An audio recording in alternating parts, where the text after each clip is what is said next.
A day in my life as a work from home mom, solo parent edition. Good day everyone! Napulaan na siguro kayo sa routine ko, no? Ako kasi napulaan pero at the same time, nagiging komportable na rin sa paulit-ulit kong ginagawa sa bahay. Just always prepare coffee bago magtrabaho. Ayoko kasi yung instant coffee at mahal man sa bumili sa labas. Feel ko na ROI na talaga itong coffee machine ko kasi nasusulit ko talaga ang paggamit. Anyway, magtrabaho lang muna ako, no? Kaya may 2 anak man akong pinapakain. Yung isa 4 ang paa, mapili pa sa pagkain.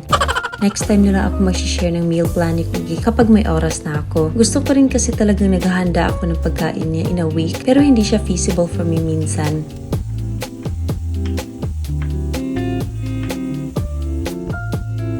Anyway, I just had some salad for my brunch at nagtimpla nitong Chef Apo para hindi masyadong haggard saka busy dito sa bahay pa. Masarap nga ito at gumamit sila ng stevia na papatamis nito which is a healthier alternative to sugar and other traditional sweeteners. After namin mag-lunch ni Jeff ay ayun, nagbalik alindog program na ako. Gusto ko man mag-gym pero kakapusin ako sa oras pumunta doon at bumalik. Mas makakasave ako ng oras at pera ko kapag dito lang sa bahay. Anyway, pa konti-konting progress lang naman. Ang importante may progress, diba? Kahit nga payat ako, may bilbil ako kaya ito ang mini-workout ko ngayon. Tingnan lang natin kung magsusustain ba itong ganitong workout at lifestyle ko. Kaniman jud nga mayroong cheat day, oy. Pero mindful naman ako sa kinakain ko after mag-cheat day. Kapag nagsalo-salo kasi kami ng pamilya ko, nakakalimutan kung dapat mindful pala ako sa food intake ko. And later nga ay nagpalambot lang ako ng pork dahil na magluluto ako ng munggo ngayon. And while nagpapalambot ako nito, ay ini-insert ko na lang ang household chores ko to make the most of my time. Basta kung ano-ano na lang na dapat linisin. Nagpalambot nga rin pala ako ng ginabot or chicharong bulaklak. Ang sarap kasi nitong prituhin at naalala ko ang ginabot sa Fenty na hahanap-hanapin mo talaga. Pinalambot ko lang ulit ang pork and added munggo. Hinahanda ko na lahat ng isasaw ko dito kasi gigisahin ko pa yung munggo kapag lumambot na. For those na matagal na dito, alam niya talagang comfort food ko ang munggo at masarap ipare sa mga prito or tuyo. Kaya napakain talaga ako ng marami nito pero konting rice lang.